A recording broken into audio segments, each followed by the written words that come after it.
சுவாமியார் மடம் பக்கத்தில் வீடு போட இடம் கேட்டிங்க அப்படின்னா இந்த வீடியோ உங்களுக்கு தான். ஹாய், நாங்கள் ஜோஸ்வெல்லாம்.comலேருந்து. இந்த 7 சென்ட் பிளாட் கரெக்டாக எங்கே இருக்குது அப்படின்னா நம்ம சுவாமியார் மடம் ஜங்ஷன்லேருந்து வேர்கிளம்பி போகிற ரோட்டில் இருக்குது. இது பார்த்தீங்கன்னா ஒரு சிமெண்ட் ரோடு, 15 அடி ரோடு வந்துடும். அதுக்கப்புறம் இந்த மாதிரி நல்ல ஒரு சூப்பரான பிளாட்டு, நல்ல ஹைட்டான பிளாட்டு.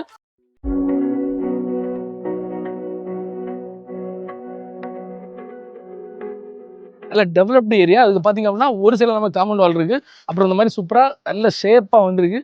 இந்த பிளாட்டை நீங்கள் வாங்கினீங்க அப்படின்னா உடனே வீடு கட்ட ஸ்டார்ட் பண்ணலாம். இந்த பிளாட்டு பார்த்தீங்க அப்படின்னா சுற்றி நிறைய வீடுகளோட ஒரு சூப்பராக வந்துருக்கு. நல்ல ஒரு லொக்கேஷனில் இருக்குது. நம்ம சுவாமியார் மடத்துலேருந்துலாம் ரொம்ப பக்கத்தில் இருக்கிறனால நல்ல ஒரு இன்வெஸ்ட்மெண்ட்டாக இருக்கும். நல்ல ஒரு ஸ்கொயர் பிளாட்டு. உங்களுக்கு டோட்டலாக ஒரு 24 லட்ச ரூபா இருக்குது அப்படின்னாலே உங்கள் பேரில் இதை சூப்பராக ரெஜிஸ்டர் பண்ணிடலாம். சுவாமியார் மடத்துலேருந்து ரொம்ப பக்கத்தில் சுற்றி நிறைய வீடுகளோட இருக்க இந்த 7 சென்ட் இடத்துக்கு ஓனர் கேட்குற விலை பர் சென்ட்டுக்கு 3 லட்சம். பட் ப்ரைஸ் கண்டிப்பாக நெகோஷியேட் பண்ணுங்க. நல்ல ஒரு ப்ரைஸ் வாங்கி கொடுக்குறோம். மெயில் டீட்டெயில்ஸ் ஸ்க்ரீனில் நம்ம நம்பரை கனெக்ட் பண்ணுங்க. அப்புறம் ஜோஸ்வெல்லாம்.com வெப்சைட் யூஸ் பண்ணுங்க. நம்ம வெப்சைட்டில் 350 மேலே ப்ராப்பர்ட்டி இருக்குது. உங்கள் பட்ஜெட்டில் உங்களுக்கு பிடிச்ச லேண்டை செலக்ட் பண்ணி வாங்கிக்கலாம். தேங்க்யூ.